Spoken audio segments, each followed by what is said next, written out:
అందరికీ నమస్తే. తదుపరి వీడియోకి స్వాగతం.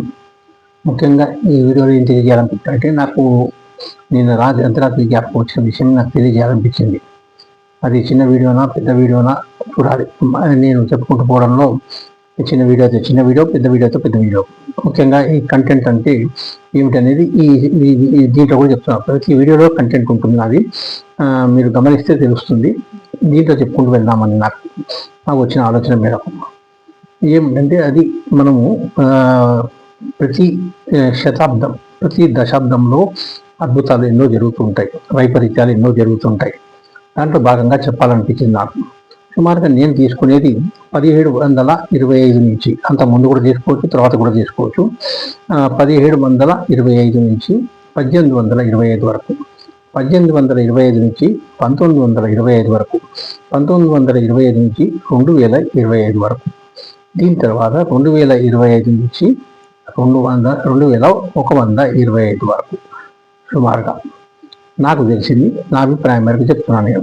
అంటే ఉదాహరణగా ఇవి తీసుకున్నాను నేను. దీనికి ముందు కావచ్చు, తర్వాత కావచ్చు, ఎప్పటికన్నా కావచ్చు. దశాబ్దం, శతాబ్దం. ముఖ్యంగా శతాబ్దంకి చాలా ఉంటుంది. దశాబ్దంలో భాగంగా కొంత ఇస్తూ ఉంటారు, అది వేరు, మనకు తెలుస్తూ ఉంటుంది. కానీ శతాబ్దం అనేది మనకు కొంత ఐడియా ఉంటుంది, కొంత తెలిసి ఉండొచ్చు, తెలియకపోయి ఉండవచ్చు.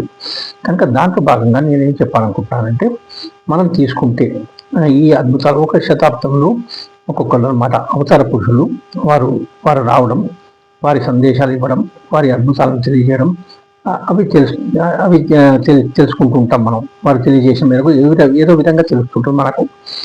తరాల వరకు కూడా పేపర్ ద్వారా కావచ్చు, న్యూస్ ద్వారా కావచ్చు, ఎట్లైనా కావచ్చు, ఎవరైనా చెప్పడం వల్ల కావచ్చు.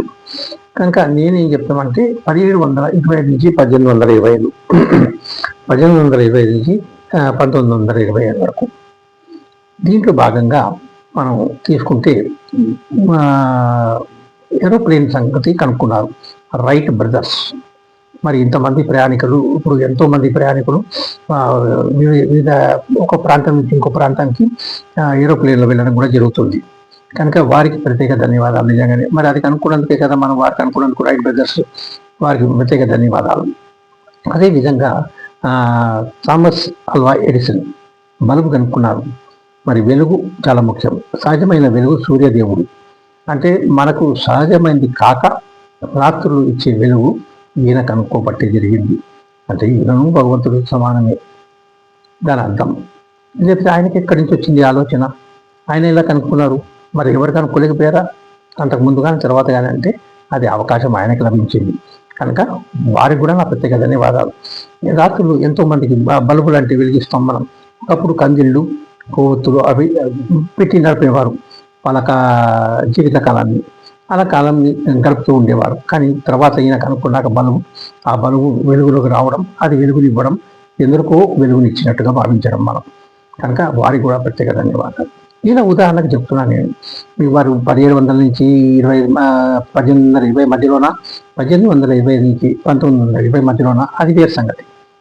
నేను ఉదాహరణకి సంవత్సరాలు తీసుకుంటాను. శతాబ్దం, దశాబ్దం వేరు మళ్ళా. అట్లా మనం తీసుకుంటే మన తర్వాత వారు ఎందరో మహానుభావులు వచ్చారు, ఎందరో అవతార పురుషులు ఉంటారు. ఒక్క శతాబ్దంలో చూడండి, మీరు గమనించండి, మీరు ఆలోచిస్తే మీకు తడుతూ ఉంటుంది. దాంట్లో భాగంగా మనం తీసుకుంటే మహాత్మా గాంధీ గారు ఉన్నారు, అల్లూరి సీతారామరాజు గారు ఉన్నారు, మనకు స్వామి వివేకానందుల వారు ఉన్నారు. వారిని ఎట్లా మర్చిపోగలం మనం? కనుక ఇట్లా ఎందరో, బాలగంగాధర్ తిలక్ గారు, డాక్టర్ బిఆర్ అంబేద్కర్ గారు, ఇట్లా పేరు చెప్పుకుంటూ పోతే చాలా ఉన్నాయి. కనుక మనకు ఉదాహరణగా చెప్తున్నాను నేను. వీరు ఏ శతాబ్దంలో ఉన్నారు అంటే, ఒక్కొక్క శతాబ్దంలో కొంతమందికి ఇచ్చేస్తుంటారు భగవంతుడు. వారి ఇష్టదైవంగా భావించండి మీరు. అది ఏ కులం మతంతో సంబంధం లేదు, మనకి ఏ దేశ ప్రాంతంతో సంబంధం లేదు.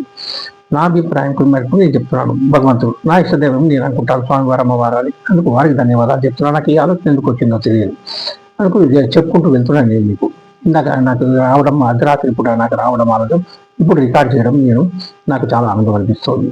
కనుక 1825 నుంచి 1925, 1925 నుంచి 2025 మనం చూసుకుంటూ పోతుంటే మనం ఎన్నో వింటున్నాం. కనుక ఈ మధ్యకాలం మనం తీసుకుంటే సుమారుగా 100 సంవత్సరాల కింద తీసుకుంటే ఎందరో ఉన్నారు. కృష్ణదేవరాయలు ఉన్నారు, మనకు అన్నమయ్య గారు ఉన్నారు, రామదాస్ గారు ఉన్నారు, ఆదిరాం బాబాజీ గారు ఉన్నారు. ఇట్లా మనకు సుమారుగా ఒక 70 సంవత్సరాల కింద విజయవాడ కనకదుర్గమ్మ వారు ఒక రిక్షా వాడికి దర్శనం ఇచ్చి నాకు 10 రూపాయలు తలపాగాలో పెట్టడము, బంగారు గాది కూడా అని మనం వినడం జరిగింది, చదవడం జరిగింది. అప్పట్లో అది రోజులు మారాయట. నిజంగానే రోజులు మారాయి కదా. మరి ఆ సినిమాని నేను చదవడం జరిగింది.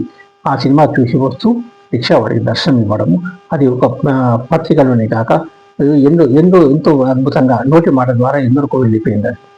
ఆ అమ్మవారు ఆయనకి దర్శనం ఇవ్వడం ఎంతటి భాగ్యం. ఆయన కుటుంబానికి ఆ తరానికి ఇచ్చేశారు. అట్లా మనం చూసుకుంటే 2014లో మూగవాడికి తిరుమల కొండ పైన గోవిందనామ స్మరణతో మాట ఇవ్వడం జరిగింది. ఎంతో ప్రయత్నం చేసినా కూడా వైద్యులు చేయలేకపోయారు. కానీ మూగవాడికి మాట ఇవ్వడం 2014 అంటే ఇప్పుడు మనం విన్నాం, చూశాం కాబట్టి మనకు తెలుస్తుంది. కనుక ఇప్పుడు ఇట్లా ఉదాహరణకు చెప్పుకుంటూ వెళ్తున్నాను నేను మీకు.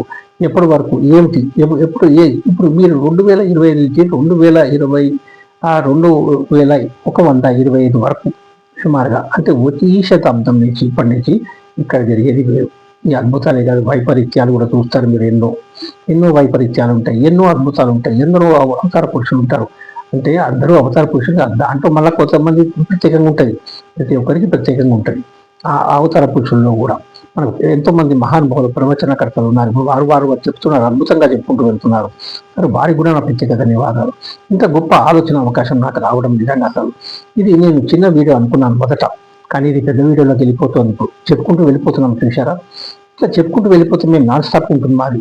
కనుక చిన్న వీడియోలో ఇది కుదరదు మాకు చెప్పడం. కనుక మేము టైం చూసుకుంటూ చెప్పారు. ఇప్పుడు చూశాను నేను టైం, అసలు ఇందాక నుంచి చూడలేదు. ఇందాక చెప్పుకుంటూ వెళ్తున్నాను నేను, ఇప్పుడు చూశాను. సుమారు 6 నిమిషాలు దాటిపోయింది. కనుక 3 నిమిషాల లోపల చిన్న వీడియో. కనుక అందుకనే మేము చెప్పుకుంటూ పోతాం. ఎన్నో ప్రత్యేకతలు ఉంటాయి. మనం ప్రతి ఒక్కరిది ముఖ్యంగా వారి పాత్రలు చక్కగా పోషించాలి. ఈ కలియుగంలో ప్రతి యుగంలో ఒక ప్రత్యేకత, అట్లనే ఈ కలియుగంలో ప్రత్యేకత. ప్రతి దశాబ్దంలో, ప్రతి శతాబ్దంలో ఒక ప్రత్యేకత ఉంటుంది. కనుక మనం ఏం గుర్తించగలం, మనం ఎంతవరకు గుర్తించగలం, మన వంతు ఎంతవరకు చేయగలం, తల్లిదండ్రుల పాత్ర ఏమిటి, గురువుల పాత్ర ఏమిటి, పిల్లల పాత్ర ఏమిటి, వాళ్ళ పిల్లల పాత్ర ఏమిటి అనేది మనం ఒకటి గమనించాలి. ముఖ్యంగా చాలా మంచి మార్గంలో వెళ్ళాలి, మంచి ఆలోచన చేయాలి. ఏది ఆలోచిస్తే అది ఇస్తా అంటున్నాడు భగవంతుడు. ఏ భగవంతుడు అయినా సరే మీ ఇష్టదైవాన్ని మర్చిపోకండి. వెళ్ళలా వారి స్మరణ జరుగుతూ ఉండాలి. వారి భగవాన్ నామస్మరణ చాలా ముఖ్యం కలియుగంలో. కనుక నేను చెప్పుకొచ్చేది ఏమిటంటే, నా వంతుగా నా అభిప్రాయంగా తెలియజేస్తున్నాను. మీరు ఉదాహరణ మాత్రమే తీసుకోండి. ఇట్లా ఒక్కొక్క శతాబ్దం తీసుకుంటే మీకు తెలిసి వస్తుంటుంది. కనుక దాన్ని మనం ఎట్లా విధంగా మనం ఆలోచించగలము, మనం ఆచరణలో పెట్టగలము, ఎవరిని అనుసరించగలము, ఎవరిని అనుసరించడానికి లేదు, అవన్నీ మీరు ఆలోచించుకోవాలి. ఎటువంటి మహానుభావుల్ని మనం అనుసరించాలి, ఎటువంటి ప్రదర్శనకర్తలు మనం చెప్పేది వినాలి అని అన్నీ మన అలవులు ఉంటాయి.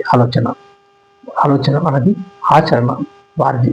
ఏ విధంగా ఆచరణ పెట్టించాలో, ఏ విధంగా చేయాలో అది భగవంతుడు నిర్ణయిస్తారు. మన వంతు ప్రయత్నం మాత్రమే చేస్తూ పోవాలి. నేను చెప్పుకుంటూ వస్తున్నవన్నీ ఇప్పుడు నేను ఎన్నో వినుకుంటూ వస్తున్నాను. నేను చాలా ఆనందం అనిపిస్తుంది నాకు. ఇంతకంటే నాకేం కావాలి చెప్పండి? గొప్పగా చాలా నా జన్మ ధన్యమైందిగా భావిస్తున్నాను నేను. నాకు అందుకని అయితే చిన్న వీడియో నుంచి పెద్ద వీడియోకి వచ్చేసాను నేను. అయితే ఈ సమాచారం కొద్దిగా ఇవ్వాలని చెప్పి మీకు చెప్పుకుంటూ వెళ్ళాను. చూసారా, నాన్ స్టాప్గా చెప్పుకుంటూ వెళ్ళాను. ఇది ఇట్లా వెళ్తూ ఉంటాం. మేము చెప్పాలంటే ఎంత వెళ్ళిపోతుంటుంది. 10 నిమిషాలు కాదు, అరగంట కాదు, గంట కాదు, ఎంతైనా చెప్పగలం. ఎన్ని విషయాలన్నా చెప్పి అవకాశం ఇచ్చారు నాకు స్వామివారు అమ్మవారు. పూర్తిగా మార్చేశారు. ఎంత విధంగా చేసి ఇచ్చారని అంటే చెప్పలేను, వర్ణించలేను. అది అంత లేదు, అంత చిక్కని లేదు అంటారు, వాస్తవం అది. కనుక నేను చెప్పుకుంటూ పోవాలంటే ఇంకా చెప్పవచ్చు. కనుక ఈ గొప్ప అవకాశం ఇచ్చిన నాకు యూట్యూబ్ ఛానల్లో నేను చెప్పే అవకాశం లభించింది. వారికి యూట్యూబ్ ఛానల్ వారికి నా ప్రత్యేక ధన్యవాదాలు. కనుక మీ అందరికీ నా ప్రత్యేక ధన్యవాదాలు. ఈ అవకాశం కల్పించిన నా స్వామివారి అమ్మవారికి కూడా నా ప్రత్యేక ధన్యవాదాలు తెలియజేస్తున్నాను. ఓం నమో వెంకటేశాయ నమః.